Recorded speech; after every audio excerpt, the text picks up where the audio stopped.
Assalamualaikum warahmatullahi wabarakatuh.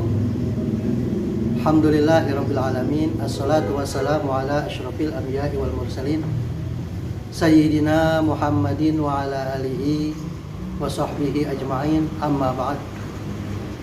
Alhamdulillah, saudaraku seiman dan setanah air, berjumpa kembali dengan kami di channel Guru Bangor, yang mana pada kesempatan kali ini adalah edisi spesial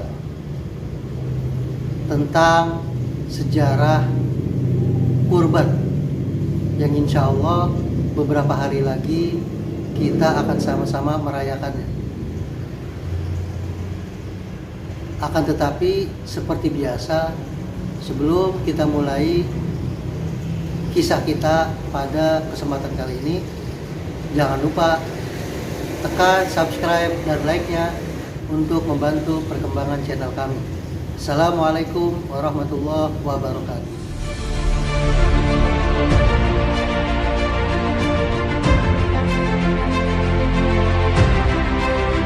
Baiklah saudaraku seiman, sebangsa dan setanah air, ibadah kurban adalah salah satu ibadah yang bisa mendekatkan diri kita kepada Allah Subhanahu wa Ta'ala. Sebagaimana Allah Subhanahu wa Ta'ala memerintahkan kepada hamba-hambanya agar senantiasa selalu beribadah kepadanya. Salah satu contohnya dengan melaksanakan ibadah kurban yang akan kita bahas kali ini. Allah Subhanahu wa Ta'ala berfirman di dalam Al-Qur'an, A'udzu billahi minasyaitonir rajim. Bismillahirrahmanirrahim.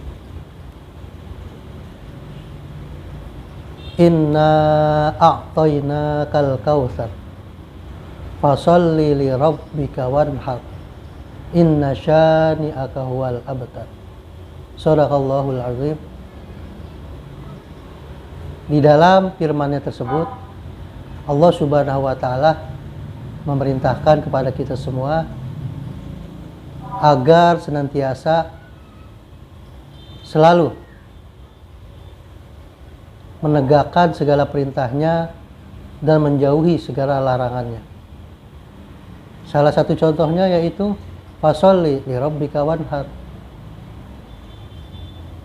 Di situ Allah memerintahkan kepada hamba-hambanya yang mampu untuk berkurban ketika hari raya Idul Adha kita rayakan pada setiap tahunnya. Oleh sebab itu, bagi saudara-saudaraku semua, bila memiliki kelebihan rezeki yang diberikan oleh Allah, jangan lupa untuk diniatkan sekaligus berkurban pada hari raya kurban atau Idul Adha. Nabi Muhammad SAW dalam hadisnya juga telah mengingatkan umatnya tentang perintah berkurban. An Abi Hurairah anna Rasulullah sallallahu alaihi wasallam qala man kana lahu sa'ah wa lam yadah fala yaqrabanna musallana. Rawahu Ahmad wa Ibnu Majah. Artinya, dari Abu Hurairah bahwasannya Rasulullah Shallallahu Alaihi Wasallam telah bersabda, barang siapa yang mempunyai kemampuan tetapi ia tidak berkurban, maka janganlah ia mendekati tempat sholat kami. Hadis riwayat Ahmad dan Ibnu Majah. Dalam hadis lain dikatakan, ya ayyuhan nas, inna ala kulli ahli baitin fi kulli amin adhiyah. Hai manusia, sesungguhnya atas tiap-tiap ahli rumah pada tiap-tiap tahun disunatkan untuk berkurban. Hadis riwayat Abu Daud. Saudaraku seiman, sebangsa dan setanah air, ibadah kurban yang kita rayakan setiap hari raya Idul Adha bermula dari kisah Nabiullah Ibrahim alaihissalam dengan putranya Nabiullah Ismail alaihissalam, yang mana ketika itu Nabiullah Ibrahim alaihissalam diperintahkan oleh Allah Subhanahu wa taala untuk menyembelih putra yang paling dicintainya, yaitu Nabiullah Ismail alaihissalam. Yang mana Nabiullah Ibrahim alaihissalam beserta istrinya Hajar dan juga anaknya yang masih kecil, yaitu Ismail alaihissalam, beliau diperintahkan oleh Allah Subhanahu wa taala untuk pergi ke suatu lembah yang gersang, yang tandus,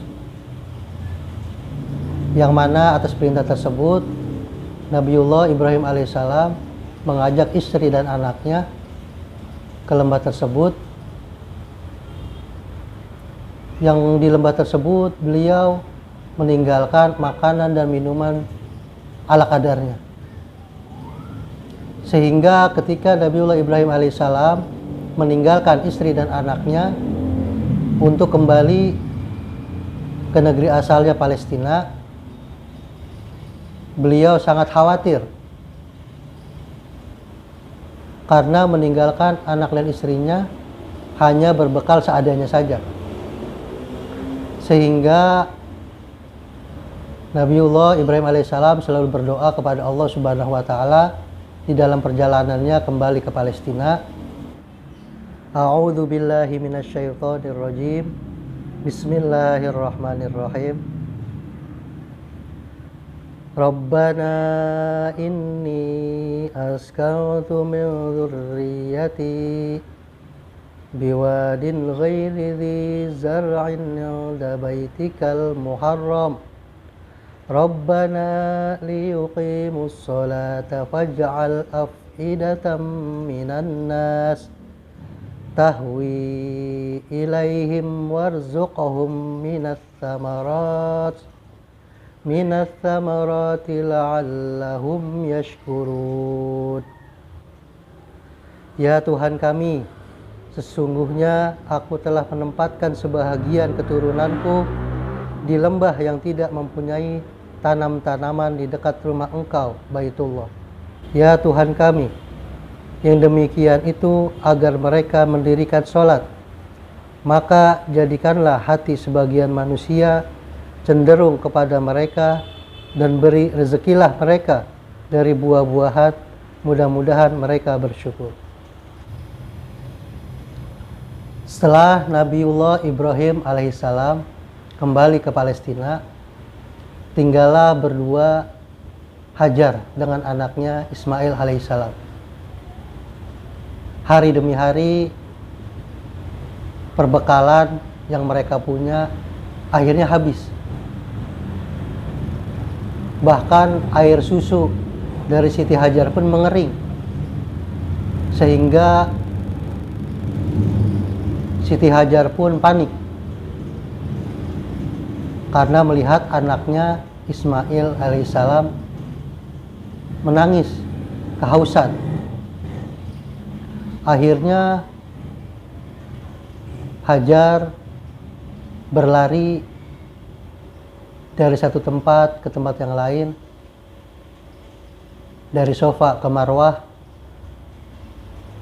untuk mencari air agar anaknya tidak kehausan. Akhirnya setelah Hajar berlari dari Sofa ke Marwah, begitupun sebaliknya sampai dengan 7 kali, Siti Hajar pun putus asa. Dan dalam keterputus asaannya, Hajar melihat di dekat anaknya Ismail alaihissalam terpancar air yang sangat jernih, dikarenakan Ismail alaihissalam ketika menangis menghentakkan kedua kakinya sehingga mancurlah air dari tempat bekas hentakan kakinya Ismail alaihissalam. Dan Hajar pun akhirnya mendekati air tersebut dan mengumpulkan air tersebut. Zamzami, zamzami, berkumpullah, berkumpullah, sehingga sampai sekarang air tersebut dinamakan air Zam-Zam. Setelah diminumkan kepada Ismail alaihissalam, kemudian anaknya tersebut berhenti menangis dan merasa kenyang, sehingga bersyukurlah Siti Hajar akan kebesaran dan kemurahan dari Allah Subhanahu wa Ta'ala. Ismail dan Hajar pun akhirnya hidup di tempat tersebut dari kecil hingga remaja. Dan Nabiullah Ibrahim alaihissalam sering berkunjung, sering bolak-balik dari Palestina ke kota Makkah untuk berkunjung menemui istrinya Hajar dan juga anaknya Ismail alaihissalam. Akan tetapi pada suatu hari Nabiullah Ibrahim alaihissalam bermimpi buruk, sehingga mimpinya tersebut disampaikan kepada anaknya Ismail alaihissalam bahwa Allah telah memerintahkan kepadanya untuk menyembelih putranya, yaitu Ismail alaihissalam. Sehingga mimpi tersebut disampaikan kepada anaknya Ismail. Akan tetapi Nabiullah Ibrahim alaihissalam tidak langsung melaksanakan perintah Allah tersebut. Akan tetapi dengan bijaknya Nabiullah Ibrahim alaihissalam bertanya kepada anaknya, meminta pendapat kepada anaknya bagaimana mimpi yang telah datang kepadanya, sekaligus perintah Allah untuk menyembah anaknya tersebut.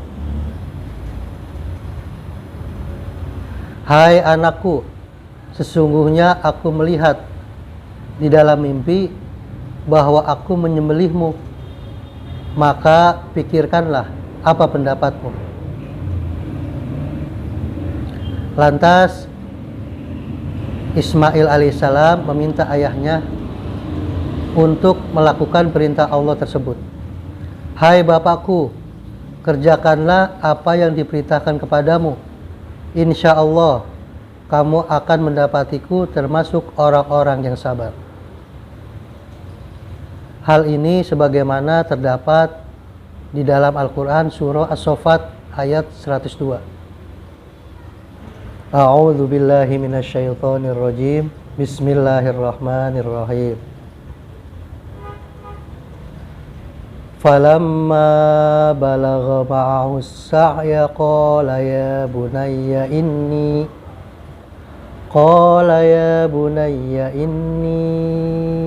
ara fil manam anni azbahuka fanzur madza tara. Qala ya abati if'al ma tu'maru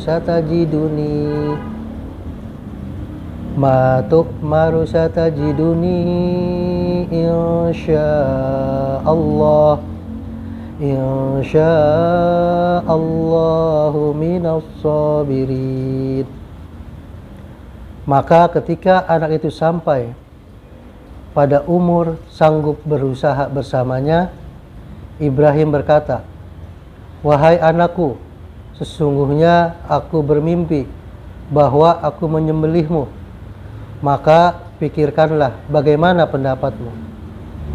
Dia, Ismail, menjawab, wahai ayahku, lakukanlah apa yang diperintahkan Allah kepadamu. Insya Allah engkau akan mendapatiku termasuk orang yang bersabar. Akhirnya Nabiullah Ibrahim alaihissalam dan putranya Ismail alaihissalam berdua bersepakat bahwa akan melaksanakan apa yang diperintahkan oleh Allah Subhanahu wa taala. Akan tetapi Nabiullah Ismail alaihissalam agar tidak bersedih ketika ayahnya Ibrahim alaihissalam nanti menyembelihnya, Ismail alaihissalam meminta beberapa hal kepada Nabiullah Ibrahim alaihissalam. Yang pertama yaitu Ismail alaihissalam meminta kepada ayahnya sebelum menyembelihnya minta diikat dengan kuat agar tidak meronta. Yang kedua, meminta kepada ayahnya agar pisau yang digunakan untuk menyembelihnya diasah agar tidak tumpul, agar tajam. Hal demikian agar Nabiullah Ibrahim alaihissalam tidak bersedih ketika menyembelih Ismail alaihissalam. Saudaraku seiman, sebangsa dan setanah air, itulah sekilas tentang sejarah asal muasal penyembelihan hewan kurban di saat perayaan Hari Raya Idul Adha. Poin ataupun intisari yang bisa kita ambil dari kisah Nabiullah Ibrahim alaihissalam dan putranya Ismail alaihissalam tentang penyembelihan yang diperintahkan oleh Allah Subhanahu wa taala. Yang pertama yaitu bahwasannya manusia pasti di dalam hidupnya akan selalu diuji oleh Allah Subhanahu wa taala. Yang kedua, bahwasannya Allah Subhanahu wa taala pasti akan memberikan pahala yang besar kepada hamba-hambanya yang selalu menjalankan perintahnya dan menjauhi segala larangannya. Yang ketiga, bahwasannya apa yang telah diperintahkan oleh Allah Subhanahu wa taala dan yang ditakdirkan oleh Allah Subhanahu wa taala adalah demi kebaikan hambanya selama hambanya itu ikhlas dan ridho atas ketentuan yang telah Allah berikan di dalam kehidupannya sehari-hari. Itulah sedikit tentang peristiwa penyembelihan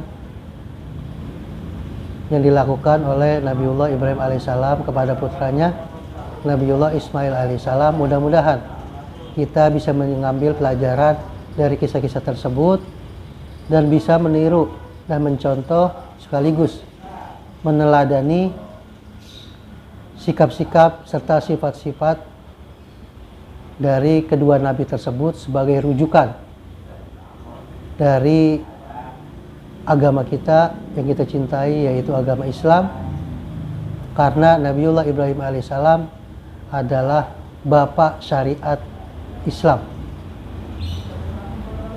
Karena segenap seluruh syariat Islam bermuara kepada Nabiullah Ibrahim alaihissalam. Kurang dan lebihnya kami mohon maaf. Assalamualaikum warahmatullahi wabarakatuh.